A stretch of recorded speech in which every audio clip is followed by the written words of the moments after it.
Hey, so I just watched the premiere of the Southern Honor wrestling documentary called Hold Your Fork. I wanted to get my reaction out. It literally just ended. I even waited through all the credits. Um, I'll start there. I thought having sort of a blooper reel in the credits and some outtakes and also some like funny quotes from Jericho and things like that. I thought that was a great way to sort of wrap it up. It was, I mean, as far as how it looked and all of that. So of course, like Nathan and Dylan, when it comes to video editing and taking advantage of the production and the footage and all of that stuff, they do a phenomenal job. So just on a sort of like a technical, me watching a documentary part, it's great. But that's not what most people want to hear about. They want to hear about sort of my reaction. So I'm going to give it to you. I try to take notes as I was going, but I was really focused on the show as well. I started watching on my phone, and then I realized, like, let me switch this up and make sure I get a good screen capture of me to use as the thumbnail. So the parts that I thought worked incredibly well was especially the beginning. I mean, the way it flowed through the story. Sorry if I'm looking over here. I'm looking at my notes. So I think making the heart of the story Dylan and Gary Lamb and the working of them together, I think that really is when people think of Southern Honor Wrestling, I think that's the first thing that you think of. Of course, you have to put in the stuff about the fans and da da da, but at the end of the day, it's about Dylan's vision and desire manifesting itself through Gary taking on his end of it. And that came through very clearly, very distinctly. I love that they went that route. Um, then to the debut show. So, people who spoke, because I love the format that they used, which was they got a bunch of different opinions and people chiming in about different things that they were doing. Again, very professional, very easy to watch. It encouraged you to kind of continue to go through it, as I did, right? I loved Rich Ward speaking because Fozzy, and he's the one who kind of made introductions to people and kind of really got this thing going. Because the parts where he was like a fan, where he would talk about like David Ali during David Ali's rise, he was one kind of thing. When he talked about like sort of the Jericho and Cody Rhodes involvement, he was took a different role. And here in the beginning, I thought Rich Ward shocked me because every time that he appeared, he said the right thing. He did it in an enthusiastic way, and I thought it bookended things really nicely. So they had their debut show. Obviously, there's a big deal and a lot of stuff around that. And then this sort of rise of them getting bigger and bigger and bigger, having a show that drew 600. And then this idea of Gary Lamb like calling a shot, I'm going to get this 1,000. Obviously, the 1,000 show really was the sort of the anchor of the second act, if this thing is in three acts, right? The 1,000 show is the anchor. Seeing Rob Rod there commenting was really great and really fun. You know, uh, Rob's who they probably wanted. In a perfect world, you get Larry for that kind of thing. But Larry has not seen as many Southern Honor shows as Rob Rod. So having Rob Rod do it, I thought was a good move. And that his facial hair, you got to do something about that shit. My opinion. Uh, the people that I like, it was nice having MJF kind of be smarmy in the beginning and then be smarmy in the end, though he wasn't as big a deal in this thing as he shouldn't have been. He wasn't really part of the Southern Honor story, but to have him talk on it, of course, that gives you credibility, just like having guys like DDP and that kind of thing. And Cody, who talked very well of Dylan. It's so funny to me because Cody Rhodes can't help. I shouldn't say this, but it's the truth, so I'm going to say it. The dislikable parts of Cody Rhodes comes through every time he speaks. So he says stuff like, which is supposed to be a compliment, but it ends up being a diss on himself as well as a compliment to Dylan, which is like, I don't like many people. It's like, yeah, motherfucker, we know. Like, that just comes across in his personality. But he does like Dylan, and I think it's very genuine. It's very heartfelt. Again, it's just hard to find anybody who doesn't like Dylan. I liked seeing Gary Lamb at war with himself. Maybe this is me interpreting too deeply. No, it's not. It's completely accurate. But Gary loves, this idea and the persona of I don't give a shit. But nobody gives a shit more in the good way of I care about the people that I'm working with and I care about this show and I care about the fans and also cares about what people say. Um, you could tell the criticism, it fuels him and it also lives in his head and it provides an inspiration. But part of the deflection of the stereotypical male mind is I have to live in denial of the thing that bothers me, that is what strength is. Um, I found that really fascinating. And that really came through, which is a testament to the filmmakers. Because when you're able to extract truths and not just get the quotes that you want for the story that you tell, but you allow some stories to be discovered by the filmmakers themselves and then shared with the audience. That's the difference between a good and okay documentary and a great one. I'll tell you what I think about this documentary overall at the end. Um, then they move on. Joe Black came across really well. He makes big choices, right? Southern Honor is going to be where I have my last match. This is the place that made me love wrestling. And let me make this clear. And one, people should watch this. Of course, you should watch this. Sometimes people get caught up. I mean, I've had documentaries made about me that, it was people coming and they wanted to tell my story. That's great. Something that I learned from that experience was there are people that, and I've been brought up in other people's documentaries and like one person shows and like all this kind of stuff.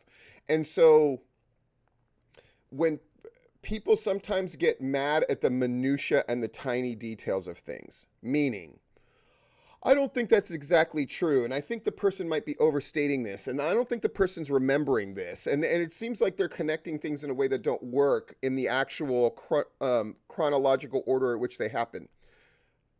This is going to sound crazy. Are documentaries true stories? Yes, to an extent. Documentaries work about as well as your own memory does, which is to say, they are not accurate. The best documentaries, at best, are impressionistic paintings. And so for me, it's about judging, does it give me the flavor of the thing, the accurate flavor of a thing, and present it in a way that is at least a tale that is not in the realm of propaganda only. And I will say that this succeeds. It gives the proper impressionistic painting, and it is not propaganda. Just because it is basically produced by Southern Honor friendlies, and obviously it's Southern Honor people telling this story. And again, it's a very young story. You got to keep that in mind. It's 3 years of a promotion, which I get in their mind. That's it's a long time. It's a big deal. I mean, it's 30 shows or so, right? It's really not like there isn't a lot of depth and history to go into. Like when you look at other things, right? But they're telling their story from their perspective. And I think the impression is accurate. And I think this is not constituting an hour and 10 minutes of raw Southern honor. There was an attempt, and a successful attempt, to tell a story that wasn't just colored and through the lens of we the best, right? So let me put that out there. Then they go into Joe Huck. I thought the way that they got into that was very clever. I think it was very smart. And then COVID happening when Ashton was kind of coming up. The stuff with Danny I found very poignant. I think they needed another emotional anchor, and I think they got it from Danny. Um, is What I loved about Danny's part was because there's a tendency when you're telling your own stories, and like Wildside has their podcasts and whatever. And I'm not saying they do this, and I'm not saying Southern Honor did this, but it's inevitable. Like when you're telling stories about something that you are involved in, there's a tendency to idealize everything. And I thought it was so effective to have Danny sort of go like, I didn't deal with this well, and her father died, which is, I mean, of course I watched that, my heart broke, um, because it is through the rising up. That's the one thing. The one thing I thought about this documentary, which is Southern Honor might take this as a critique, but it's just reality, which is COVID had to provide the foil and be the de facto antagonist. But the truth is, it's not an antagonist. It's something that happened to everybody. And that was the only thing about the telling of this story, is because Southern Honor really hasn't run into adversity. And now I know people are listening to this and going, oh, Steve, they haven't. And I'm glad that the filmmakers didn't try too hard to create a dragon that did not exist. Because you can't have it both ways, right? If they're a show that drew 270 whatever in their first show and it just got bigger and bigger and bigger, and now they're set to go bigger and bigger and bigger and bigger, except for this time during COVID when everybody had to deal with it. So it's not like they were singled out. It's not like, anybody had it out for them, except in their own mind, right? I thought Mander's speaking wasn't incredibly effective, but you had to have another voice from another promoter's perspective. So in that sense, it worked. And again, I'm not going to get into like this game of like, this isn't quite accurate, this isn't quite accurate, because again, this is their story, and the goal is impressionistic, as long as it doesn't slip into the realm of propaganda. And that's a line, again, a subjective line. I would say it did not slip into the realm of propaganda, that they tried to tell a story and they gave a proper impression. So I'm not going to get into like, the timeline of this and all that stuff. At first I was going to do that stuff, and I was like, I didn't want to do it, one, because then that's just nitpicky point bullshit. It's not as interesting to me. And two, I didn't want to dissuade anybody from watching this, because you should absolutely watch this documentary. Had the Rumblejack on the return from COVID. The stuff with Ashton. This is where I was afraid it was going to bog down, because it's like, okay, the comeback has happened. And now we're just showing a bunch of like spots and angles, right? Like Ashton and Michaela's thing. Oh, cool. And then David Ali's rise. And then All-Star Special. Isn't that cool? And then Gunnar Miller's here. And then Kyle Matthews is here. And then they won the tag title. And then at this point, I'm just going like, man, you just told this like sweeping epic. You took us on this trip. And now you're just getting into the minutia of individual wrestling bullshit. And I know you're saying like, well, Steve, that's part of the story. It is.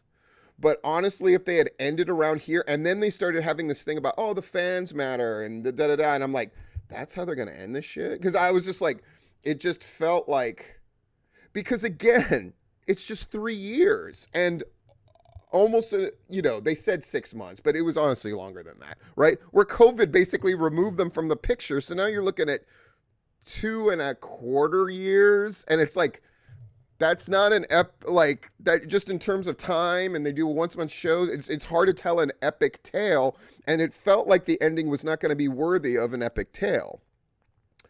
But then something happened.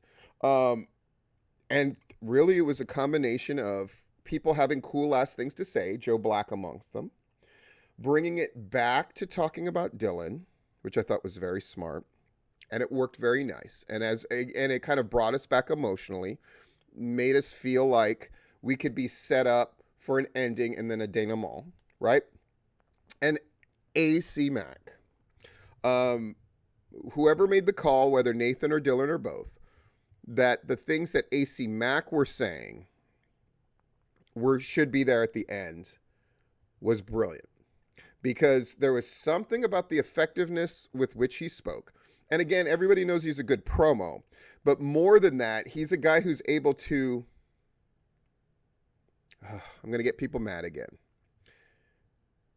AC Mack and Danny Jordan were the two that spoke that were completely, that I felt like, as a viewer, that I had complete access to who they really were when they spoke. Everybody else, to one extent or another, and this includes Dylan, this includes Gary, this includes the big stars that they had, were putting on an affect in some way, shape, or form. But I felt like AC Mack and the things he was saying at the end, especially when he just kind of went, was being very genuine. And Danny was being genuine because she had already like dropped her intellectual barrier, because she had already tapped into the emotional side. So those are our two voices and spokespeople that I believe the most. Take that for how you will. And then, 3 years thing, they end on a pithy little Gary quote, and then they go into the credits, which I've already talked about. What did I think of this documentary?